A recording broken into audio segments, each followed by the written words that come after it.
Definitely the happiness and joy. And like I'm telling you, like, meeting people, meeting new people every day, interacting and sharing the beauty where I came from, the beauty, the good stuff that we were eating, all this stuff that it was like, you know what, I got to share this with the world. I got to take it to the next level. I need people to actually recognize what Indian food is, Well, I love the San Gabriel Valley.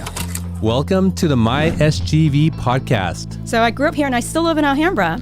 I was raised in between Temple City and Alhambra. Eventually resided in South San Gabriel. Our mission is to capture and share the stories of the people of the San Gabriel Valley. Monterey Park has pretty much been my whole life. Well, I'm proud to say that I was born and raised in the San Gabriel Valley.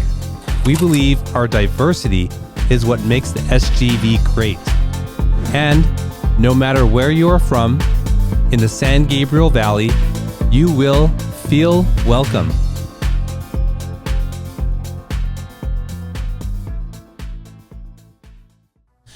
All right, SGVers, welcome back to another episode of the My SGV podcast. Thank you for tuning in. If you are new here, we bring you the stories of the people of the San Gabriel Valley. And if you are a returning listener, thank you so much for spending your time with us. We do appreciate it. If you're watching online, you'll notice that Scott is not here. So it'll just be me and Victoria today. So I hope you're not disappointed. Well, Victoria, we just came back from lunch, right? And we tried a new place for us that in the area, but sort of an old haunt for me, although I think it's under different management. But this was the first time that you had tried like a Hong Kong style cafe. Yes. Is that right? Mm-hmm. Okay. So what did you order there? I had bitter melon with beef. So I'm smiling because I don't like bitter melon, but I tried yours, right? Yeah. And the face that just overcame me was like, oh, I now I know why I don't like it. Mm-hmm. But you like it, right? Yeah. What do you like about it? I think it's kind of similar to why I like spicy food. It's like adds a different flavor to it that you get every now and then.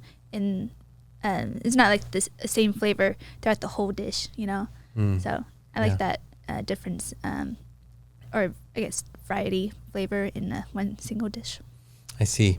I really admire, I'm glad, that you, out of your siblings, have the most adventurous palate, because I have an adventurous palate. I like to go try different things, even though I'm not always, we typically go to the same haunts around here. But I always admire people who are open to different flavors, right? I feel like you're missing out on so much if you're not curious about what other flavors there are out there. Yeah. So, before we get into our guest, thank you to Paris Baguette for providing the refreshments for today's show and all the shows, really. Paris Baguette in San Gabriel. Check him out on Las Tunas Boulevard and say hi to Jason for us. All right, so on to today's guest. A mastermind in the kitchen and a queen of entrepreneurship. Born into a family of hardworking immigrants, she watched her parents pour their hearts into their beloved restaurant, sparking her own passion for culinary arts and business. From her roots in Pasadena to her own vibrant restaurant in Glendale, she's blended traditional flavors with a modern twist, serving up dishes that are as authentic as they are innovative. She's crafted a dining experience that's a tribute to her heritage and a gift to the community, not just content with feeding the soul. She's also a devoted wife, a new mom, juggling the spices of life with grace and gusto. Fire up your appetites and prepare your palates for the inspirational Pawandeep Kaur. Pawandeep, welcome to the show. Thank you. Yes, I'm glad that you're here. Thank you so much for coming. I'm super happy to be here as well. So, do you want to reveal the name of the restaurant now, or should we keep it a secret? We can keep it a secret.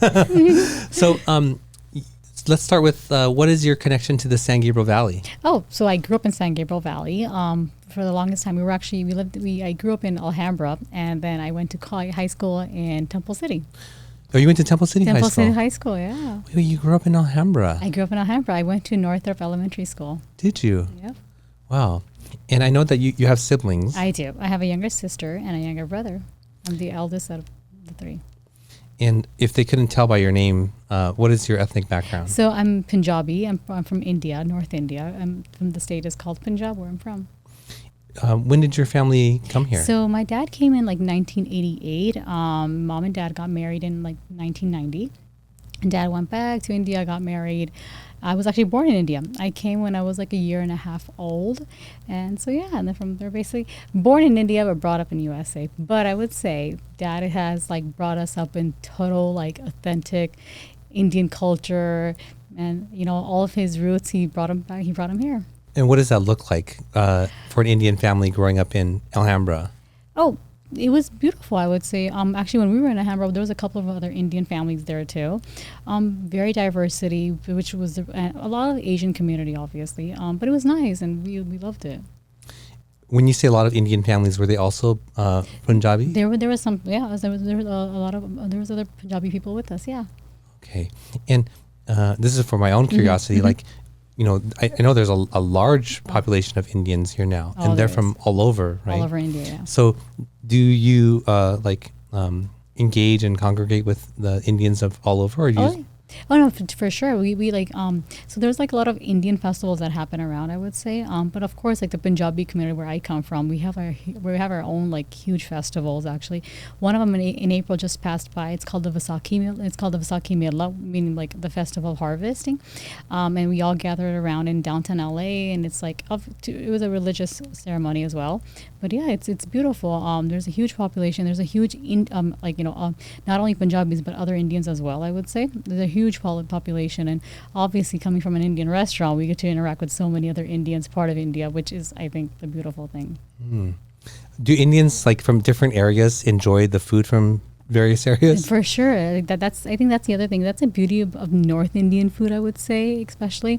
People love, I mean, of course, India has so many different foods and different cultures and different backgrounds, right? People love to enjoy, like, you know, trying other things. And I think it sounds like, oh, everyone in India must be the same or must like the same stuff. It's actually not true, I would say. North Indians like different things. South Indians like different things. But the beauty of it is that we get to try so many different things out there. Okay, so what's the name of your family restaurant? So the name of my family restaurant is called All India Cafe. My dad opened up his first location in Old Town Pasadena in 1996. Did you start helping out there? Oh, I would say I started going when I was like, I was 5 years old when we opened up. Yeah, I mean, obviously then I wasn't going as much, but when I was in elementary school, my mom would pick us up from school. We would go in at around like 6 o'clock. You know, obviously be doing our homework on the back tables, but just watching our parents work, and it was nice. And now then obviously as I started growing up, I started helping out. In high school, I would be able to I wasn't taking orders at the time. I was just helping them bus a little bit, walk around, pass out some menus, do some things behind the counter, helping my parents out. That's the thing about family businesses, I would say, especially restaurant businesses.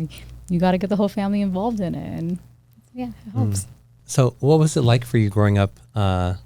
You were born in India, but I don't imagine you had a lot of memories. I don't have a lot of memories of obviously when I was born but the beautiful thing that my parents always did is that they took us to India, like if not every year, every other year. Oh, really? They wanted to make sure that their kids were super connected with their culture, their religion, where they come from, and always being very open and comfortable with it. So I'm glad they did that, and yeah, here we are. And and I want to do the same with my kid actually now. And now when I grew up, I used to see other parents not as so strict with their kids regarding their culture and their religion. I'm like, oh man, Dad, see, they're okay with missing Sunday school. Why do we got to go to Sunday school? And then Dad was he's like you'll realize this why I'm doing this now. And when I look back now, and I'm like, I'm so glad my dad every Sunday made sure we went to Sunday school, which Sunday school was our Punjabi. We would learn the language and the religion. And you guys are Sikh? We are Sikh, yes. I'm practicing Sikh religion. And, every Sundays we did it. We had homework from there. And I'm so glad he, was super strict about that kind of stuff to make sure that he wanted to make sure that his kids did not forget where he came from. Wow, that's awesome. Yeah. So you were learning the language and the culture. And the culture, the religion, and yeah, how to read and write. Wow. Yeah. And you said you had homework? They used to give us homework every Sundays too, a little bit of homework to bring back till next Sunday, just a little bit, just to remind yourself over the weekdays, so to how to read and write our language. Yeah. When you were growing up in Alhambra, how many Punjabi or Indian families were around you? So because there was a little Sikh temple in Alhambra. It's not there anymore. So due to that, there was a lot of little families. I would say there was easily 10, 15 other families. But I actually myself come from a huge family. My dad is part of 4 brothers, and there was a time, immigrant families, and we all lived together. There was a time when there was like 25, 30 people in our house, and we all lived in like a 4-bedroom house. What? Yeah, there's been times we've seen. You know what? I look back and we have so many good memories from that time, and I'm like, oh, I wish I can go back. Wow. Yeah. Like 30 people. 25. I would say there was 25 people at us, a minimum, because my grandparents were with us. So the thing about Indian culture and Indian families, especially Sikh families, I would say Punjabi families, is like they stick together. We take care of our parents. So we are brought up in a way where our parents took care of their parents, and I want to take care of my parents now, and they've always been trained in a way like, you know what, we're worshiping our gods, but then we have to worship our parents too. That's the reason why we're here, and it's thanks to them and it's their hard work that they made us capable to do all this stuff. Wow. That sounds like it can become a difficult thing for some families or children. Oh yeah, for sure. But you look like you have like a really positive experience I with had that. a very positive experience from that moment. We look back and I'm so glad all the 4 brothers, they got along really well. Their wives got along really well. All of our cousins till today. I mean, now we all have there's 6 families now, but whenever we just past this Sunday, we all met up at a cousin's thing, and there was maybe 50 of us, all together. But yeah, that's the beauty of our family. I would say that's the brothers made sure that their kids were super connected, kept, very close to the family, to the culture, to the religion. And yeah, they did a good job. I'm glad. I personally have a very positive experience, and all my cousins can say the same thing too, I would say. But of course, I mean, obviously with time going on, we are growing up. We are, we have adapted some American stuff, American culture wise too, though. But I would say the family is really, really connected to their roots, though. That's beautiful. Yeah. What sort of activities, aside from Sundays or the teaching there, did your family participate in that were connecting for you? Oh, we celebrated each religion, each, I would say, festival that was part of India. I would say, the Diwali festival, the holy festivals, the Gurpurab festival. Yeah, we celebrate. So there's a festival that we have it's called Rakhdi. It's called Rakhdi Bandhan. Actually, so the sister's tie a little knot on brother's hands, wishing them a long life and everything. And in return, sisters get some money, which is the good part, I would say. But no, yeah. So we my parents made sure we celebrated each and every festival that came from India. Wow. And when you say celebrate, is it around a gathering and there's food? Mm-hmm. Oh, lots of food. Yeah, when it comes to food, my family doesn't hold back. They can cook. So all the brothers are chefs and all their wives are chefs. So they can cook, and they love to hold a feast when it comes to food and cooking. Wow. And what was it like in school for you in Alhambra and then Temple City? So I would say we were very fortunate. We've always had I've never had any difficulties, I would say, personally as a girl though, but as a brother, one of my cousins and brothers. So we don't they all practice Sikhism, and they actually follow the ethnic stuff that comes with it. So none of my brothers cut their hair, actually, right? So they all wear turbans now, and they went to school like that too. I mean, I would say back in the days there was a little bit of I don't want to say discrimination is not the right word though, but I would say a little bit hey, what's that on your head? You're wearing a cap on your head, But I'm so glad our parents always kept the kids so strong. Hey, you know what? Don't be afraid to tell. Don't be afraid to share people what this really is. You're not wearing a hat. You're not wearing a cap. It's your hair, and you're tied up over there. It's a turban. You should be proud of what you're wearing. Our grandparents, they fought hard to keep those the turbans alive for us today. And so yeah, no. I personally didn't face much though, but my brothers, I would say a little bit. But the parents, they did a good job of educating their kids to be strong individuals. Wow. And what's also interesting, because we have a lot of guests who grew up in the SGV helping parents in the restaurant, and it was sort of a sometimes a burden for them. They felt like they were missing out on childhood. And later on, they appreciated it, right? But it sounds like you enjoyed that time. Oh, I did. Don't get me wrong. We would always talk about on holidays when regular kids were going on spring break vacations. We got to go to work and help our parents because that was a busy time for us. For example, Mother's Day, right? Mother's Day is one of our busiest days as restaurant owners, and you know. And I remember when I was little, I'm like, Mom, we want to take you out to dinner, and Dad would be like, no, not today. We we got to go to work. We're gonna be busy. But like now, and like obviously they would be like, dude, they would always say like, hey kids, like Mother's Day is every day for us, you guys, and we love you guys, and you guys love us, and we have no doubt about it, you know. So we would obviously like celebrate like a week before, a week afterwards, right? And the moment I would be like, oh man, all my friends are going out, they're going on spring break, they're going there, they're going. I can't do that because it's a holiday. My parents are gonna be busy. I used to be bummed out, but when I look back, I'm like, you know what? Hey, they did good. We all turned out great. You know, we're all successful. Brother's an engineer. He works for Pepsi. His sister's an optometrist. She works down in Temecula. So yeah, they all turned out pretty good. So you would go to the restaurant, do homework there, hang out.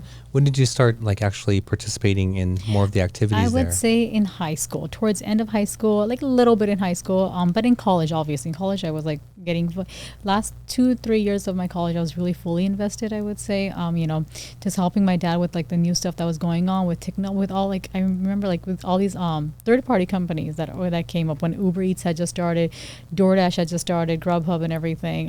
So yeah, I helped my dad get into all that kind of stuff. And then I started doing a little bit of marketing for him, handling his social media accounts, and yeah. So I would say the end of my college life. Yeah.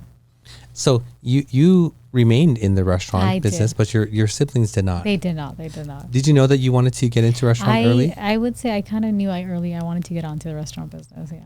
Were you participating in also the cooking, or what part of the restaurant were you doing? I was more in the front house of the restaurant, I would say. The cooking, I would obviously watch over, look into, like help in if I ever need to take, like, let's say there's like a quick thing and I know they're all busy and I can help them out, I would definitely jump in. But I was more in the front house of the restaurant, you know, showcasing stuff, talking to the customers, educating them, hey, like, you know, what you're eating, what it is, how it's made. So I was on more of that side of the restaurant. Oh, so a lot of the All India Cafe customers from the Pasadena restaurant would know and remember you.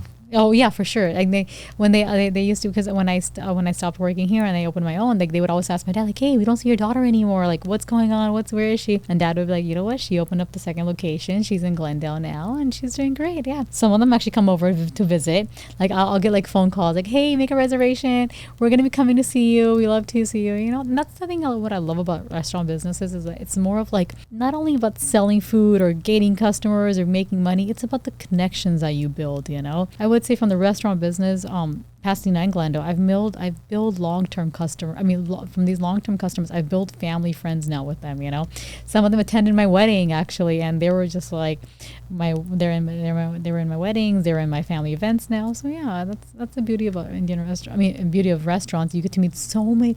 Food is something that everybody has to eat. There's not a single person who doesn't have to eat, right? So everyone comes in and you get to meet so many different people, like who are lawyers, doctors, engineers, you know. Yeah, it's cool. And you said you used to go back to India every year or every other year. What was that like? Oh, it was so cool. Like I remember, like we used to mostly go during our winter breaks when we had the 2-3 weeks off. Parents would ask for like another week off. So many weddings and like, you know. You said parents would like ask the school for you to be gone. Yeah, we would always get like an extra week off. Parents would have like, hey, can they get like an extra week off? You know, we would get an extra week off. They would give us a ton of homework. And I remember like going on the plane and my parents were like, you know, finish your homework now so you don't have to worry about it when you're in India. So yeah. Wow, that's kind of cool, but cool, but also difficult. It was cool but difficult, you know. As we started getting, as college started coming around, obviously it got harder for us to go. We couldn't go as much though. Then it would be only them two, or my younger ones would go. But yeah, it was really cool. And that's a like what 18 hours? Oh, it's like an 20-hour flight. Yeah, it's like from here to Dubai, it easily takes 16 hours, and from Dubai to India, it takes like 3 hours. But not only that. So once we land in Delhi, my hometown's Punjab, which is it's a drive. It takes like 8 hours to drive to my hometown. So 8 hours. It takes 8 hours to drive. It's getting better though, but still, man, it's a long. It gets exhausting. I bet you must be just wiped after that you get trip. wiped, because I would say going to India, you lose 4 days easily. 2 days coming, 2 days going. You lose like a week's worth of trip just in traveling. Oh my gosh. Yeah, so it's not really worth it if you're gonna go for a week or not. So we would always ask for like, hey, can we get like 3 or 4 weeks off? And then we would go. And what did your family do in India while you're there? We used to mostly go in like December and January, when it's mostly either someone's wedding was here or we're celebrating some festival, which is like the Lodi festival. It's pretty big in our thing. But yeah, there was always something going on when we used to go, meeting relatives. But now I would say our whole family, like a lot of our family has moved down to USA or Canada. So it's not as many people, but there's so many like religious parts that we like to visit whenever we go to India, like the Golden Temple. It's like one of our musts that when we go to India, we have to go visit. Wow. That's fascinating. Oh yeah. India's beautiful. There's a lot to see and a lot to do, I would say. And how is it for you as the oldest sibling in this family?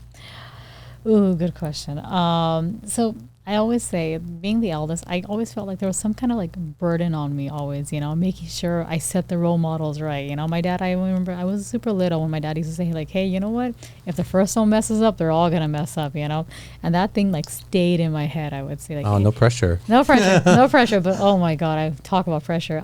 But you know what? In a way, it was good. I mean, I just wanted to make sure like, you know what? I set the right goals and right, about, standards for my younger ones. But I was able to. Obviously, there's days when I'm like, man, I wish I could just take my guard off and be like the ones like, for example, when it came to schools and homework, right? Obviously, my parents would help, but like looking back, like I was able to help my sister and brother a lot more with the help that I never received, But yeah, so there was a lot of pressure being the eldest one. And what's the age? Oh, we're all difference? three and a half apart. Oh, wow. Yeah.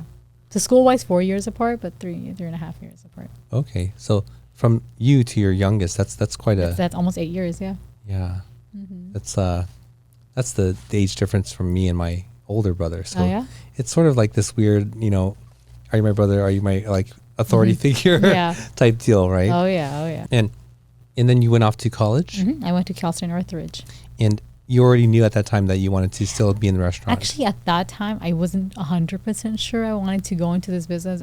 It's funny because I was actually applying for jobs, and I had gotten some jobs actually in the corporate world, and I don't know what it was. And like, I even interned in some places, and like, there was something that when I used to come back on a week, like for example, I used to work Monday through Friday at different jobs, and like on the weekends or at the dinner times I would still go help out dad, and there was just something that the passion, the happiness I found by working there I did not find in any other job. And I was like, you know what, Deep, this is what I want to do. I want to make this as my thing now, not only help dad, but I want to help dad and make myself something out of this too.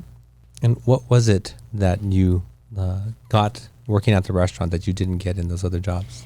Definitely the happiness and joy. And like I'm telling you, like, meeting people, meeting new people every day, interacting and sharing the beauty where I came from, the beauty, I mean, the good stuff that we were eating, all this stuff that it was like, you know what, I got to share this with the world. I got to take it to the next level. I need people to actually recognize what Indian food is, In India, are you guys cooking there also? Or are you guys eating out? Like what is that? When we go to India, we eat out. Actually, we mostly are eating at home as well, like home cooked food. But yeah, no. There's just like even in India now, I would say India has changed so much now from the time when I used to go visit, and now, oh man, like the way I don't want to say they've modernized, not only modernized it or Americanized it, but very like they have a lot more food options than we have here. They've mixed, because so many people there are in Canada and UK and London, Australia. They've brought everything there and they make so many different recipes, and I'm like, wow, okay, something new to learn every day. I saw butter chicken poutine in Canada last time. Yeah, that I'm telling you, like they have butter chicken poutine, they have chicken tikka poutine. It's crazy the stuff people have created. Right? Oh yeah. Wow. So okay, so you started working back at the restaurant there, and what was that like? How long did you stay there? So I worked worked alone, I would say, for like a year and a half, and then I started to look for my own location, and then with the help of my dad and my uncle, we were able to find a location in Glendale, and then we opened our own. Pawandeep, we ask each guest to bring an item of significance with them. What did you bring with you today? I actually brought some cultural stuff, I would say. Okay. So this is just a bag that I actually had received. I had gotten from India when I went down there like a couple of years ago. I ended up never using it, but I just always kept it so clean and nice. So I wanted to share this. The beauty about India is that it's so like colorful in culture and religion and in any aspect you look of. There's just so many ways that and hands-on, I would say. I actually had seen the lady who was making this bag, and I had saw how hard she was working on it with like each little details. And that's the thing about India, is that India is so detail oriented, I would say. They love to do things hands-on by themselves, you know. You can see people on the streets working and crafting beautiful things, and obviously it feels bad like they don't get recognized for that stuff, but there's so much talent in India, and I'm just like, wow, like we don't see that kind of stuff here, the stuff that I'm able to see over there. And for the listening audience who can't see it, can you describe the bag? Oh yeah, it's a little tote bag. It's hands-on. It's made by hand. There's cute little mirror work. There's beading work, and this is all actually made by hand, not by machine, actually. Wow. Yeah. That's incredible. Yeah. So then I brought another thing, actually. Another item, cheater. Another item. So just kidding. I told you to bring two. Yeah, sorry, I couldn't decide. Okay, so this is actually the older times hand fans. In the older times when they didn't have fans, ladies would make these by hand, and it actually swirls like this. So yeah, to fan yourself. Really? Yeah. Can I see? Of course. That's what that is. That's what it is. It's to fan yourself. Well, and is this also handmade? It's all handmade. Even this, what looks like embroidery. Embroidery. It looks like embroidery. It's all handmade. That's all handmade. It's all handmade. Whoa. Mm-hmm. That's really cool. Yeah. Thank you for bringing that in. Of course. So this is quite representative of your culture. Of our culture. The ability to create something beautiful like this and so detailed and handmade. And would you say that describes the food at your family's restaurant? Same thing when it comes to food. I would say everything is we make everything at the restaurant. We don't pre-make anything. I don't buy any ginger garlic paste and just throw in a paste of tomato paste. No, we actually hand make everything. Peel each ginger garlic, make our own paste, and yeah.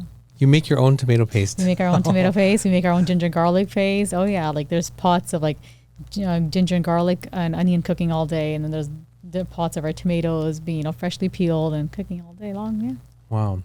And has All India Cafe always been in that location in Old Pasadena? And that one has been been there always. But we've actually opened up multiple after that one. And we had one in Santa Monica, which was handed out to my dad's brothers. Then we had one in Santa Barbara. Oh. Yeah, but that one we had to close it down after 10 years. It was just the distance was getting a little too far. Because who was running that? Dad used to go. But we had a manager there. Obviously, we had a family person. But then Dad would go every week to make trips down there. But it was getting a little hard for him, and but then we realized, family businesses are better when you're there supervising it and a little close by where you can drop in. So then we had decided, we're going to open some more, but locally we're able to visit more often and manage. What were your customers like from the beginning and up until now when you were working at the Old Pasadena one? Were they local to Pasadena? Oh yeah, for sure. So both of our restaurants actually have a lot of local customers. And we're so blessed that we have a lot of repeat customers. So yeah, a lot of locals. But obviously, whenever the holidays are going on, Pasadena and Glendale, they both get a lot of tourists as well.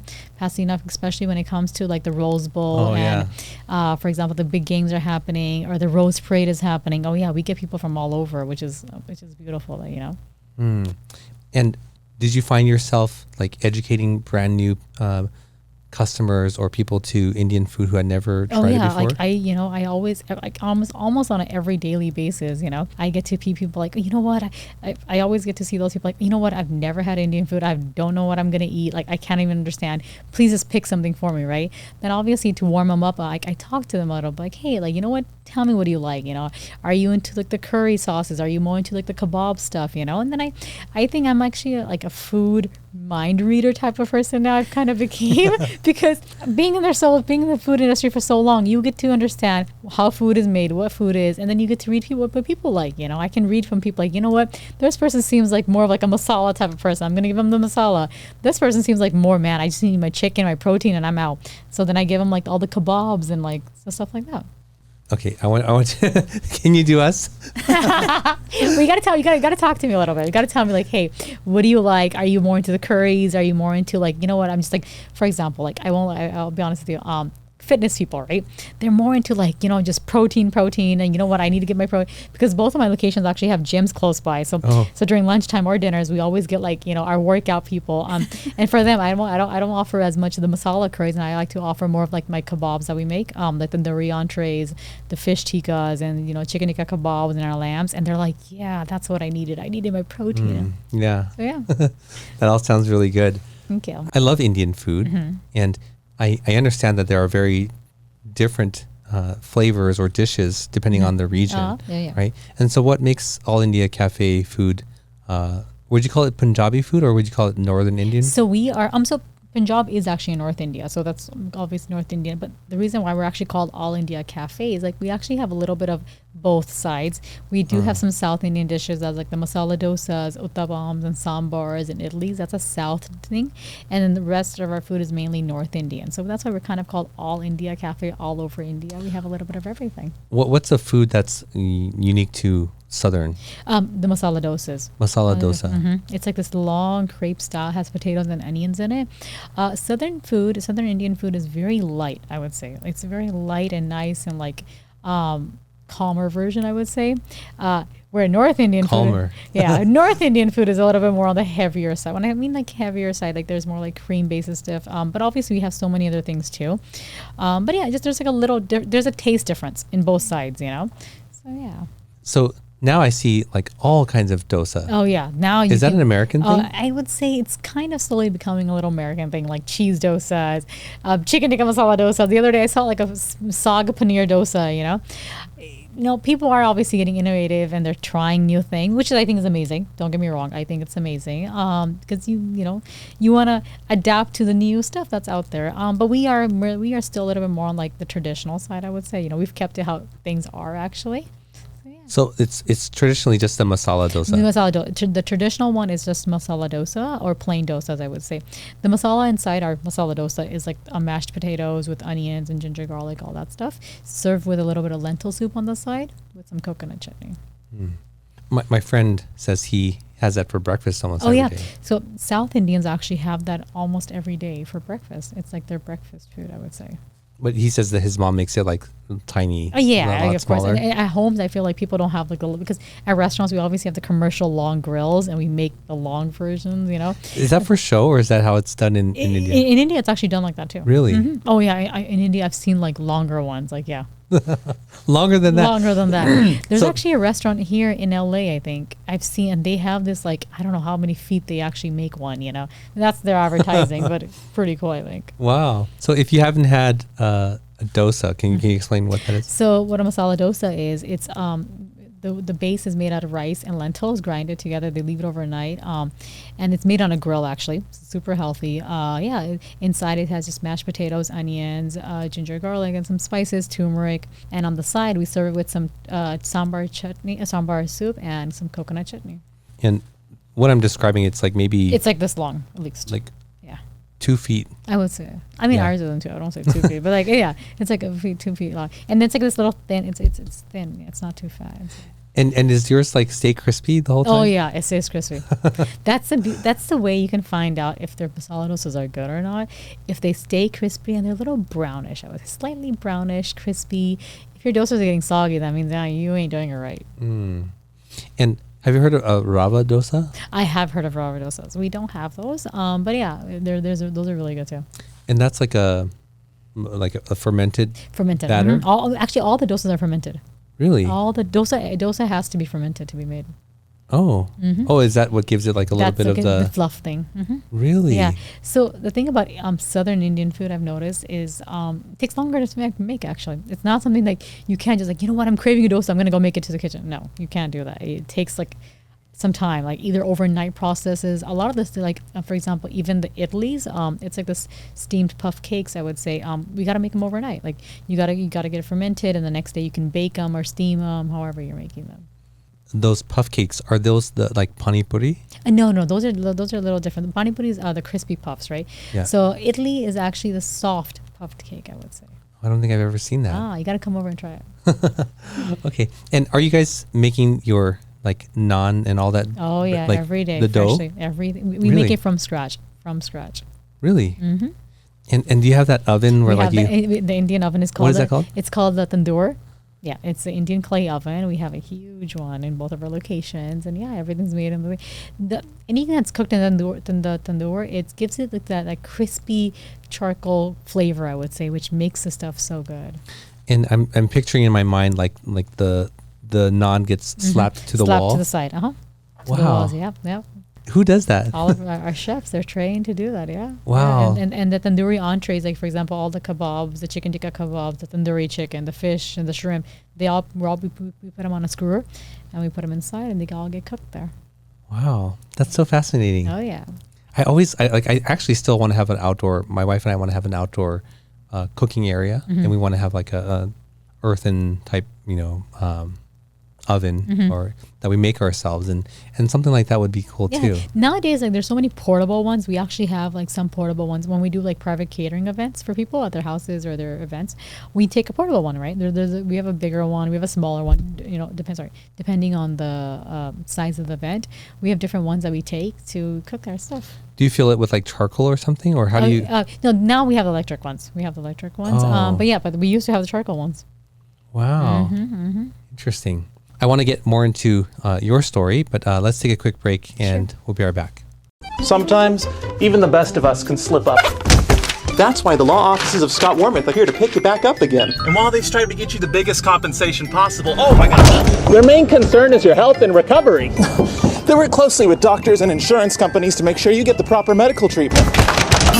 Initial consultations are free, so give them a call. At the law offices of Scott Wormuth, we're with you all the way.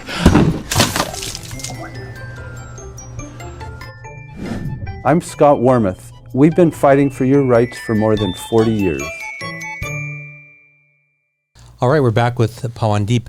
Pawandeep, before the break, we were talking about the various foods and cooking styles. I still want to talk more food, but when we come back from the break, we like to ask questions from this deck of cards called Icebreakers, and they're just a way for the audience to get to know us all a little bit better. So here we go. If you could instantly be an expert in a subject, what would it be? I could be an expert in any subject. When you say subject, like you mean like English, math, like that. I don't know. You're free to interpret that however you like. I actually loved chemistry when I was in high school. I don't think I'd be an expert in it now, but that was something I had a big passion for actually. Awesome. Yeah. Victoria? I think something with the ocean, whether it's like marine biology. I think marine biology. I think both of you interpreted it like more like a school type thing, right? Yeah, we did. So I'm going to like say more like a skill rather than a subject, but I guess it can be interpreted that way. I would want to be an expert in communication. Okay. Meaning like in all forms, spoken, in listening, in communicating, in interpreting body language, all that. I'm very fascinated with that. So that's what I would like to do. So if you're watching or if you're listening, if you can instantly be an expert in a subject, what would it be? Let us know. So Pawandeep, back to you. You are married. I am. Yeah. I got married 3 years ago. Oh, so tell us about that. So me and my husband, we actually met online, and this is just before COVID actually came around. In 2020, we had met online, and he was actually supposed to come down. So he's from India actually as well. He was supposed to come down for a wedding in March, and obviously COVID comes down, and he gets stuck there. I'm stuck here, but the conversation still continued. So we were fortunate enough. He came down in 2020 November. Came down, proposed, asked my parents for my hand. My parents said yes, and I said yes as well. And then we got married in 2021. So this was not an arranged marriage? It was not an arranged marriage, no. Interesting. Is that not a thing with Sikh or? It's a big thing. It's a thing. I would say it's still a thing, but it's not as it used to be. I would say not the way how my parents met. So you'll be surprised. My parents actually met the first day on their wedding ceremony. I know. What? Say that again? So my parents actually, they had seen pictures of each other. So they saw photos of each other. And this is way in the back when phones weren't around, cell phones weren't around. So my grandma actually my dad's mom went to go see my mom, and she liked her, and they liked the family. So she comes back home, tells my dad, sends a letter, I think. Actually, either sends a letter or calls him and says like, you know what, hey, we see a potential for you. She's this. What do you think? And he was like, hey, Mom, if you've seen her and you like her, she's a yes for me. Just from that. That's how much like kids have trusted their parents. I mean, they still do, but that's how it was for them. And Dad went from USA, and he went down and he married her. And the first time they met was at their wedding ceremony. Wow. Yeah. And how long have they been married? They've been married for 34 years. Yeah. Wow. Yeah. I'm so fascinated with those stories. My friend who's parents, I think, are looking now, Mm-hmm.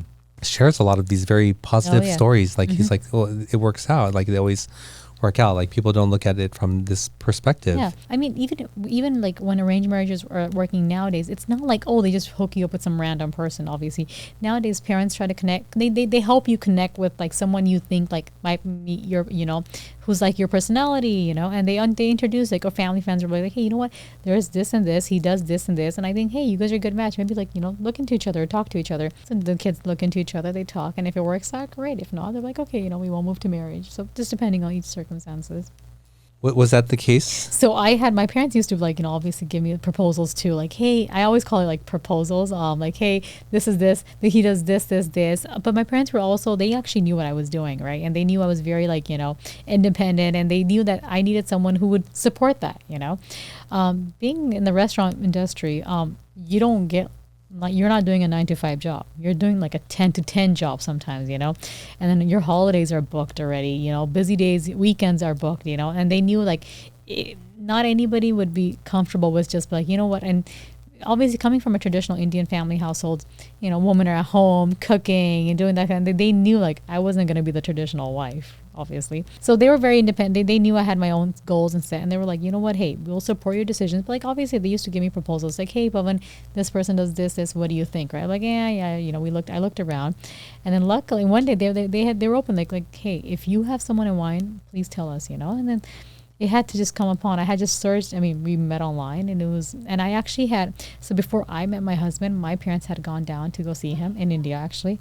They liked the family, they liked him, and they told me, they're like, hey, because my thing was I always wanted to have my parents' blessings before I said yes to anybody, which I was fortunate enough. They had gone down to India for anyways, and they met him, they liked him and the family, and they said, you know what, we think he's a good match for you. Was this like an Indian dating site, or like? It was an Indian dating site. Oh, yes. okay. Yeah. It's called Shali.com. It's an Indian dating site. I see. And is your husband also Sikh? Yes, he's Sikh. He's from the same religion, same caste. Yeah. Oh yeah, that's the thing too, right? So even though the arranged marriage may be a little bit different, but the casting is very. Oh yeah, the casting is it's still there. It's not as big of a deal anymore, I would say. Like parents have opened up to it, but we were lucky enough to be in the same caste, I would say. But yeah, it's still there actually. I know a little bit about it from my friend, but what does that mean, and how do you know that someone is from the same caste? So you can actually, we actually find out from their last names now, because like we are obviously, we get to find out from their last name, like, hey, what their last name is. Like, oh, that means they must be from this caste system. But the thing is, the religion does say, do not believe in the caste system. Everyone is equal. Like, there's no difference between, whichever level of the hierarchy they are, it's everyone's the same. So yeah. And in your religion, when you marry, do you take your husband's last name? Do you keep? We do take my husband's last name. I took my husband's last name as well. So I introduced you as Khinda. That's your. I mean, that's actually my husband. That's actually my last name. But my from my parents' side, I would say. But my husband's last name is Nanda, so I'm actually Pawandeep Kaur Khinda. Okay. Okay. And you're a new mother. I'm a new mother. I had a baby boy in January. Congratulations. Thank you. How's that? It's very good. Definitely life changes 360 degrees. I was just telling a friend the other day, I was like, you know what? I thought I was busy working. I'm like, being a mom is busy, man. Like, it's a 24/7 job. I used to always before having a kid, I was like, that was my biggest thing. Like, oh man, I work so many hours. How am I going to do this? How am I going to raise my kid? But then I used to think like, you know what? Hey, my mom did it. She used to help my dad out. She raised 3 kids. Like, I'm sure, obviously I'm very fortunate. I have a lot of help actually, mom and grandparents. So they're able to watch over my baby. So that's nice. Has that changed your perspective on like your parents and your mom? 100%, man. I would say, I think it was just like 4 days when I came home with the baby. So I actually lived with my parents, and I was talking to my mom. I was like, you know what, Mom? Now I know why you're like, you get mad at us when we don't listen to you, because like it's a lot of work, raising kids isn't hard day and night, and I'm like, you know what, now I know why parents and moms are like, you know what, I kept you in my tummy for 9 months, now you're talking back to me, now you're doing this to me. Oh man, I see it. Wow. And so you said your son is 4 He's months. 4 months. Yeah. And what sort of things do you like to do with him now? So I mean, like just right now, I'm practicing like tummy time with him right now. He recognizes faces a lot. He looks over. He's trying to learn how to sit. So yeah, I'm having a good time bonding with him. And when do you start to introduce him to the culture, the religion, that sort of stuff? Oh, I would say he's getting brought up in the culture and religions from day one too. So I'm actually trying to keep it with like Punjabi only as well, the language. I want him to learn, because no matter what, they're going to learn English here. I have no worries about that, but I really want him to make sure that he learns my language as well, which is Punjabi, and I've been practicing that with him from day one as well. You speak that at home? We speak that at home. Oh, wow. And I'm curious, do you, like, what is the feeding regimen once they start eating solid foods? Mm-hmm. Is it going to be American? Is it going to be? No, I want to keep it traditional. I want me obviously, like, mixture of both, I would say, but definitely I want him to be, trying different spices, like the turmeric and fenugreek and all that kind of stuff. I'm going to be throwing it on his veggies and everything. Yeah. So turmeric and fenugreek on veggies. On veggies. I'm actually vegetarian. So I am vegetarian. And I'm planning to raise him as a vegetarian too. So yeah, all the spices, cumin and like fenugreek, all the good spices. Are Sikh also vegetarian? Is that? I would say majority of Sikhs are vegetarian, but I mean the religion does say like, hey, we shouldn't eat meat, but people eat, so it's not a big deal or anything. But yeah. So majority of them are vegetarian. My whole family is vegetarian, actually. Really? Mm-hmm. But you serve. Oh, we serve meat and all that. Yeah. Wow, that's fascinating. It's for people who don't, who got to get their protein that way. So we have that stuff too. Is it Punjabi who don't eat cow, or is that a Hindu thing? It's a Hindu thing. It's a Hindu thing. Yeah. That's right. So you'll serve beef. We don't serve. Actually, at the moment we don't have beef. We don't serve beef. Goat. It's an India thing. I would say it's not an Indian. It's an India thing not to eat beef. I would say. Oh, but you serve lamb. We do. We serve lamb, chicken, shrimp, and fish. Goat is goat. I was like, is goat lamb? No, obviously goat is not lamb. Goat is goat. Yeah. But do you serve? We goat? don't have goat. No, we don't have goat. That's an Indian thing. That's a very big Indian thing. A very big Punjabi thing actually too. I would say. The reason why we don't have it, I feel like American, people here, they're not big goat eaters fans. So we've never introduced it into our menu though. But it's something that Punjabis or Indians are really big into too. And is it typically like in curry or like biryani? I would say it's more of like a curry thing. I've noticed it more as like a mutton curry thing. I've noticed, yeah. And is biryani a rice dish? Is it north? It's both. It's both actually. Different depending which part of India you're from. There's different ways of making it. So we actually make it the Punjabi style. The Southerns, they make it it's like the dum biryani, Hyderabad biryani. Like depending on which part of India you're from, there's like different ways of making food. And dum is like very, very spicy. Is that right? I don't know. I don't want to say it's very spicy. It's the way they cook it. Actually, they layer it. Yeah, when they're plating their pot, it's the way they make it. And do you enjoy spice? I do. Okay, so this is the thing. I love spices. Do I like spicy food? I'm medium. I'm not so like crazy into like spicy food. I think the biggest myth that people have of Indian food is that, oh my God, Indian food is spicy. No, Indian food is not supposed to be spicy. It's not spicy. It's spiceful. It does have a lot of different spices in there. It's not spicy. And another thing I definitely want to tell people is that curry is not a spice, you guys. Curry is made from spices. Curry is made from spices, I would say, That's the proper way. I feel like people are like, oh, I don't like the curry spice. I'm like, you guys, there's no curry spice. Like, it's made from spices. It's just, maybe there's a particular spice that you don't like, maybe cardamom or something. Like, for example, me, I'm not a big cardamom fan. But yeah, it depends on spices. Black or green or both? I just both. I just like the green one. Oh, I can't stand it. I don't know why. The green is kind of spicy, right? It has spice in it. Yeah, like it'll tingle it has a tingle in it. You want to know something funny? I think it's crazy how Indians think it's a mouth freshener. I'm like, that is not a mouth freshener, you guys. But it has a lot of health benefits. So I see the good in it. The fennel seeds are though, right? The fennel seeds are mouth fresheners. And do you guys serve with the little? We have them in the restaurant too. When people are leaving, they'll take a spoonful of it. So then it's nice. Yeah. I love those. My kids like those too. Yeah. We have the candy coated ones and the original ones with some sugar cubes in them. Interesting. Wow. I think you're only the second Indian guest that we had. Oh really? And I forget where he was from. Ray Wangwala. I mean, not that you would know him, Yeah. but he said that chicken tikka masala was not really an Indian dish. It's not an Indian dish. It was from the UK. It was not an Indian dish, actually. So butter chicken is from India, I would say, but chicken tikka masala is not from India, actually. But it's got associated to Indian food, and like it's funny how it's like the most popular thing. Is it with your? Oh yeah, what is the most popular dishes at your place? Oh my god, it's so hard to say. So definitely butter chicken or chicken tikka masala, tandoori chicken, and then there's so many other good things that people love. Like saag paneer has become like the next most popular. It'd be funny. I think masala dosa is my second popular appetizer after samosas now. Saag paneer is like spinach and cheese. Mm-hmm. Okay. And sorry, I don't know all the different things. Our family used to eat like fish pakora. That's I forget where that's from. So we have our way of making it, the Punjabi style way.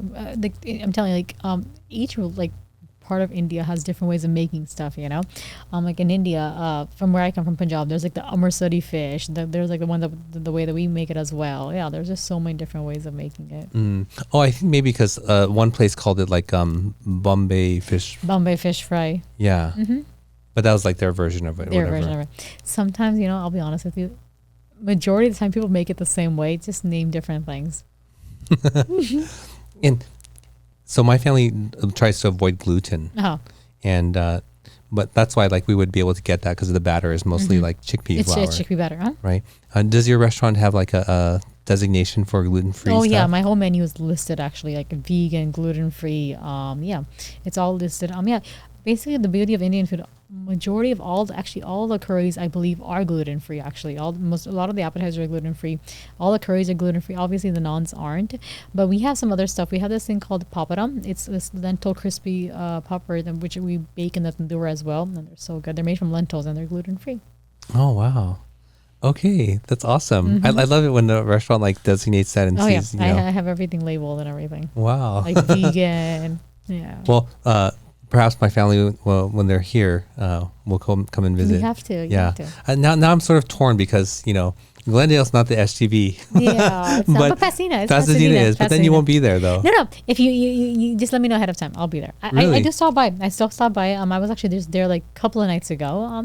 No, I still go by. It's my first baby, I would say. I love to meet all the people there, say hello to my old staff. So no, I love going there.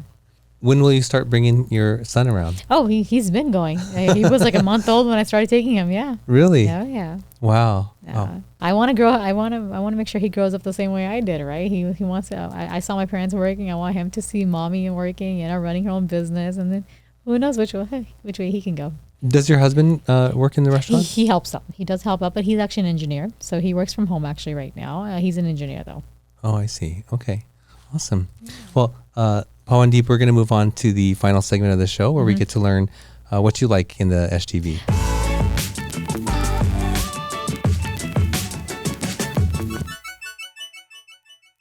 So, Pawandeep, this is the SGV3, and we get to learn your favorite or most memorable places or experiences in the San Gabriel Valley. Yeah. So definitely, so my family and us, we're all big fans of President Thai, actually. It's super close to my house. We love Thai food there. That's one of my favorite. Family friendly, actually. Our whole family loves going there together. What do you like to get there? Oh my God. So obviously the chow mein, the paki mao, the coconut yellow curry. Oh yeah. Oh yeah. Is that why Glenn also likes them?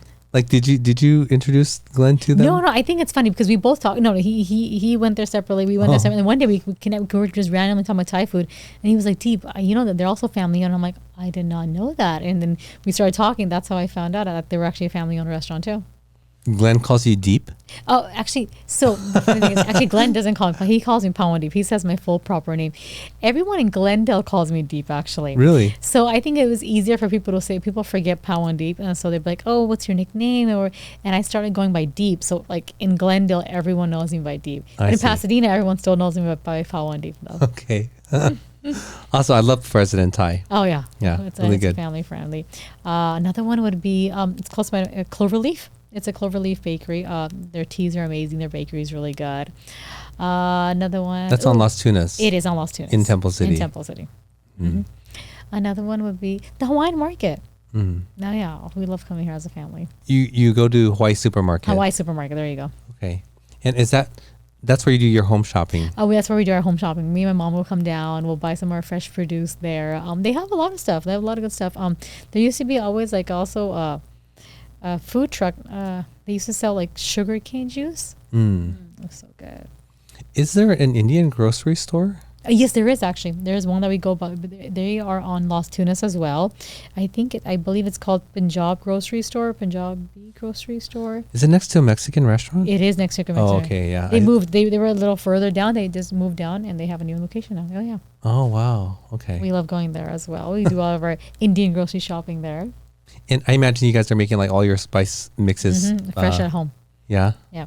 Even at the restaurant, we buy the whole we buy the fresh ingredients and then we grind them at home. Can I get your garam masala recipe? Of course. Because everybody does it a little bit different, everyone right? does it a little different. It depends on how much of spice you put into it, or which kind of spices you're putting into it. But that is the key to Indian food, I would say. Garam masala is? Garam masala. Depending on how you make your garam masala, I would say. All right, I'm gonna have the secret to all Indian cafe. I'm just joking.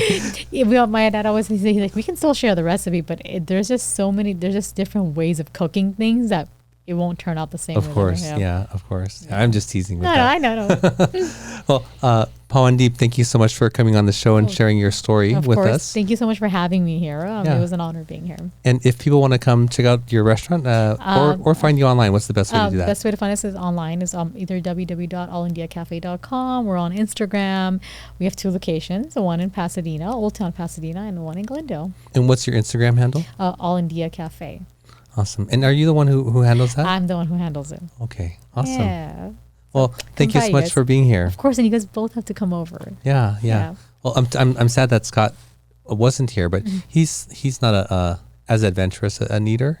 So bring him in. Better. Bring him in. No, bring him in. We'll have fun with him. Really? People who are scared to try stuff like this, I love working with them a lot more because I get to open up their palate.